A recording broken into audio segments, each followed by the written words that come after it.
going on, guys? So today we're gonna work on the C10 a little bit. So last video I was put up, we were working on the T there a little bit, and I'll probably get back to that later on in this video, but we're actually having some decent weather. It's only supposed to be nice for another kind of day or two, and I wanted to finish the taillights on the 57 on the street. And the old Chevy truck, I bought a crank sensor for it, so I think that's what its malfunction is, why it's running kind of mediocre. So we'll see if this thing even starts. It's been sitting for a while, but I'm just going to put it in the driveway and work on jack stands. Oh yeah, it's got power. LS motors, eh? Who would have thought? So I'll just put this thing in the driveway and get it jacked up and see what happens. Well, it's kind of windy out there, but yeah, it drives no problem. So what this thing is doing is, after it gets warm up to temperature, it kind of dumps a couple cylinders or just runs kind of unhappy. You shut it off, start right back up, and it's mint again until it screws up. So I don't know, I didn't have the engine light hooked up to it or the scanner, but I took a gamble of $9 on a crank sensor, so that's kind of what it seemed like to me. So jack it up. It's literally one bolt that holds it in. Unfortunately, it's behind the starter, I think. So 2 bolts, starter out, this in, this out, 1 connector, and then we'll go from there. So it's gonna be one of those things where jacking it up, screwing around is gonna take more time than the actual repair, and yeah, we'll see.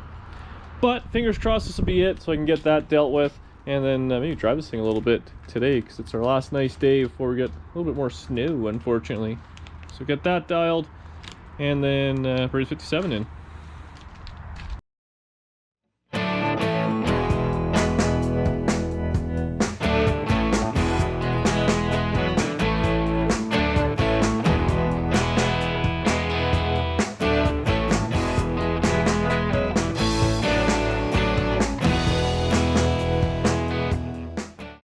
Alright, some under here. So that is a little sensor. I jacked it up, it started yakking transmission oil out of the fill, so I guess I must have had too much in there, I'm hoping.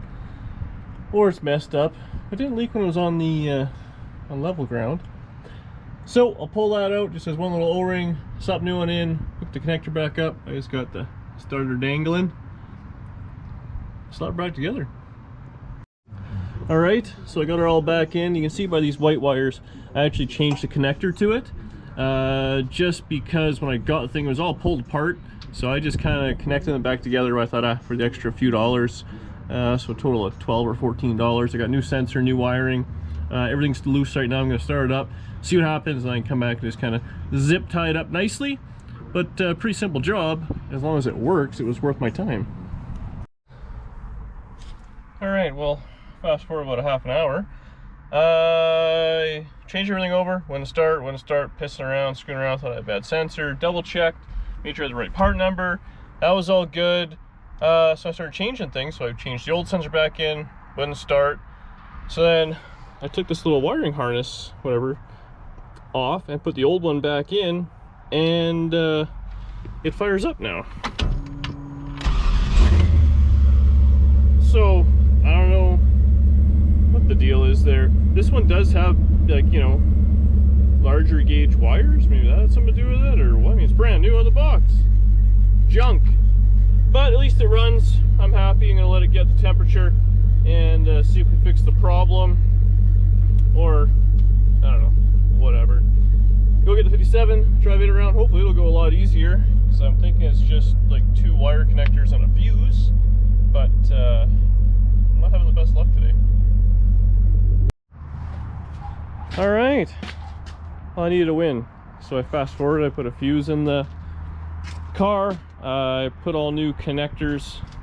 What's happening is these, I guess, old ones, little spades in there, just kind of wore out. I tried taking them apart and putting them back together once. It didn't work out for me, so I just re-terminated them, electrical taped them, and I'm happy with it. The truck still has the same bullshit problem. So if you guys have any suggestions, leave a comment. It's got to be a ground or something like that. I guess I must have missed, or it's just not happy, but I don't know. It runs fine, it goes lots of jam, and all of a sudden, bah! It's like on the rev limiter or something like that, or two-step kind of feeling. Shut it off, start it up, it's got all the jam again. So it only does it once it's warmed up. It's a nice day. I'm not going to dwell on it. That's a win. And I get lots done on the T, so I think it's time to kind of take a break, clean up a little bit in here, because it's just like a bomb went off. Shocker, I know, not like me at all. But I'll do that, and maybe get some metal work going, just so I have another win tonight. So I'll be back at it probably in a couple hours. What's going on? Next day. I cleaned up my garage a little bit, so it's not so crazy in here. Weather's taking a turn, so it's getting colder. It's gonna get some more snow, so that's a bummer. But I think I'm gonna work on this stuff next. So it's actually not too bad. I mean, it's just flat, it kind of curls up and goes over. Just kind of clean that up a little, and I guess it wasn't even welded, or maybe it rotted away, I'm not really too sure, but look, it just kind of folded over and that was it. So give her a few welds, make it look nice, really be happy. Cut a little section out there, weld that in, and then I'm not too sure what I'm gonna do yet. I gotta tackle these doors eventually, so I don't know if I'll do that tonight or if I'll carry on the other side and save the doors for last. But every day's a little bit more progress. I'm getting pretty stoked on it. And the other side, I keep looking at it, I'm pretty sure it's way easier. Yeah, just one little piece there, the cowl, and then the door, so it should be quick. I might even be able to knock that out and everything, and then do the doors on its own little video. We'll see how she goes, but yeah, I'm gonna get started on the front end.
There is a little patch panel, so I just kind of fold it around, cut it out around so the old metal fell out. Originally, I guess this was a panel, and then this little cowl molding-y type thing actually went on top. I didn't do that. I just welded it right to the cowl. So once I grind it, it'll be kind of flush, so it'll be a seam and then not at the bottom, but I doubt anyone will notice, and I'm okay with that. So I'll get the clamp off, I'll kind of grind off all the welds, I'll start working on this little piece, and then this side's done for the body other than the doors.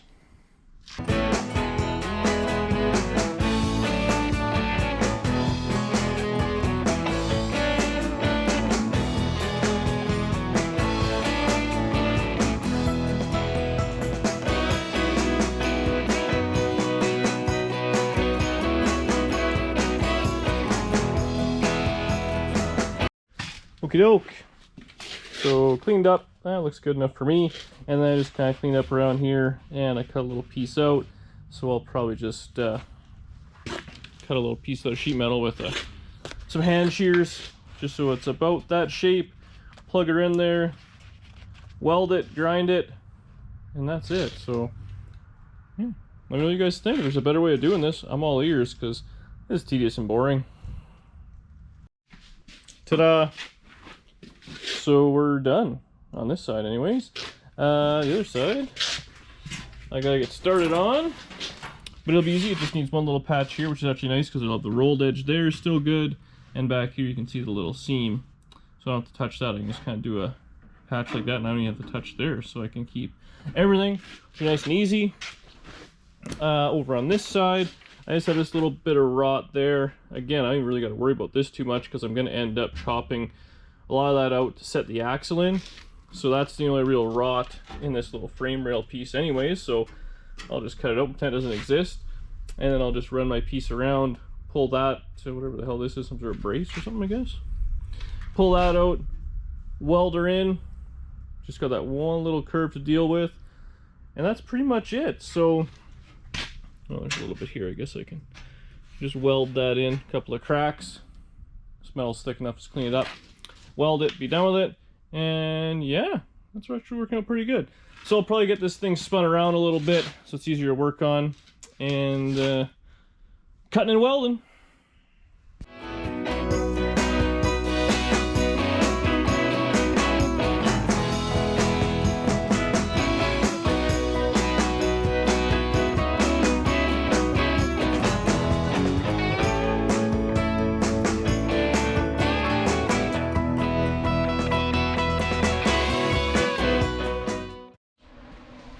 All right, she's all turned around. Danielle actually wants to go to the grocery store, so we're gonna go mask up.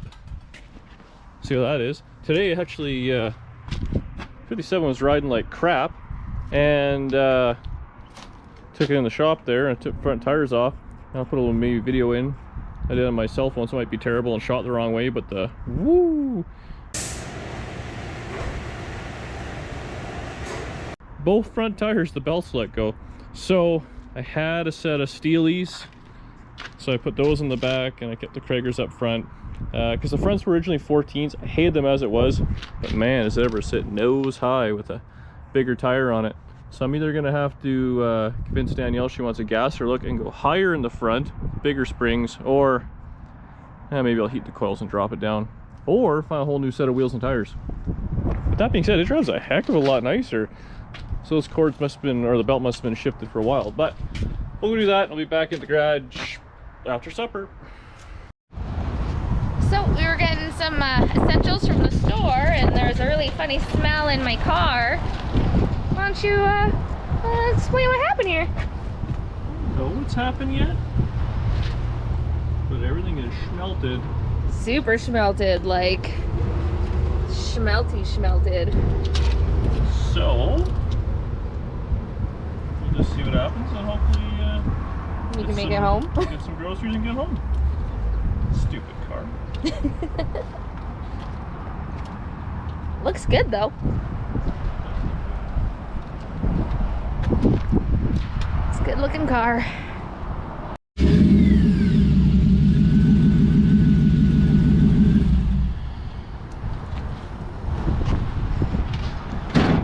Do a little snippy snip.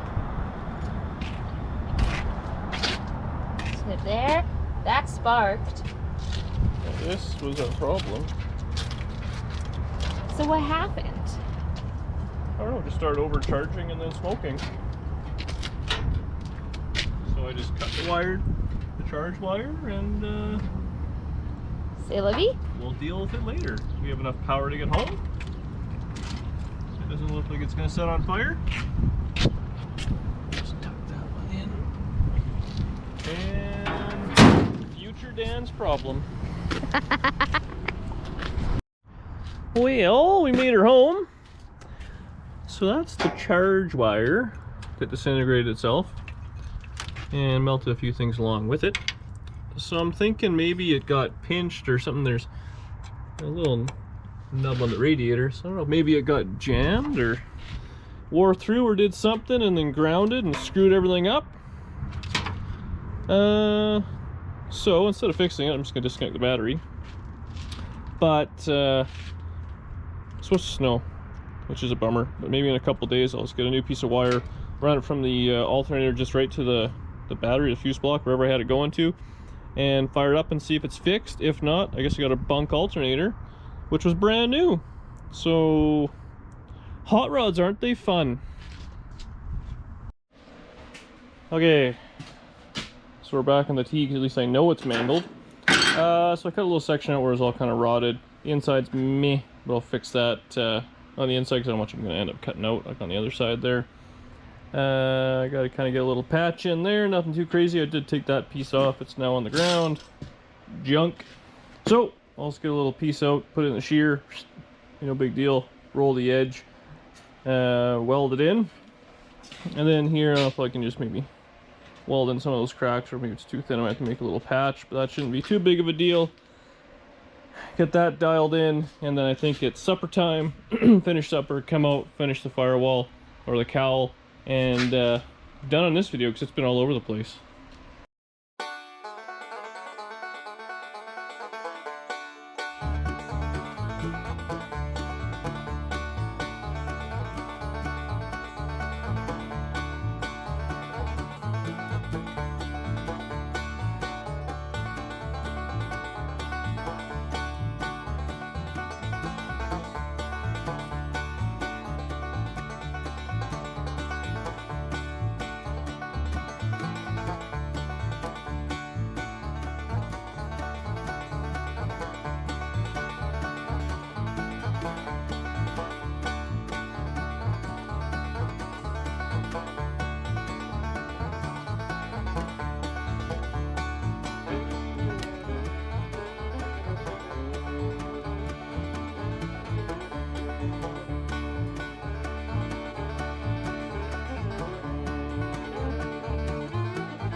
Okay, so that's all kind of in. That was ugly over there. Just kept, the cracks kept working away. Back here, I'm not going to do too crazy because I still have to do a repair there, so I'll just kind of blend that all. But yeah, I think that's it for right now. Danielle came out. It's supper time. Get something to eat, and then I'll be back at it. Finish off a few more things there. Quick patch there. Call it for the night. Back at her. Start working on this sucker, and then when I weld that in, I'll do a little bit more welding on that, grind it all, and I'm calling it. So, set you up, we'll see what happens here.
She's all welded up, ground down.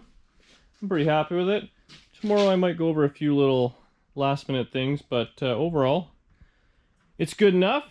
You know, I was looking at the door a little more, so it looks actually, this one's in decent enough shape. Obviously, door goes up, rolls over, and then it must sandwich into the skin itself. So I'm thinking there's enough here. I can just take a piece, fold it over, make one. If I have to make a side piece, go across, and then once I have that, because it has to fit in this little channel of the sill, or whatever you want to call it. So I get that fitting, ultimately, so I'm happy with it. Then I just have to skin the door, wrap it over whatever metal I have, and be done with it. So I have it in my head how it's going to work out. Might be different on video, or it might go completely sideways, but I have confidence. So that's it for today. That's it for this video. Do me a huge favor, if you haven't already, Hit the subscribe button below. I really appreciate it. Leave a comment. I love answering every single one. Tell your friends. See you guys in the next one.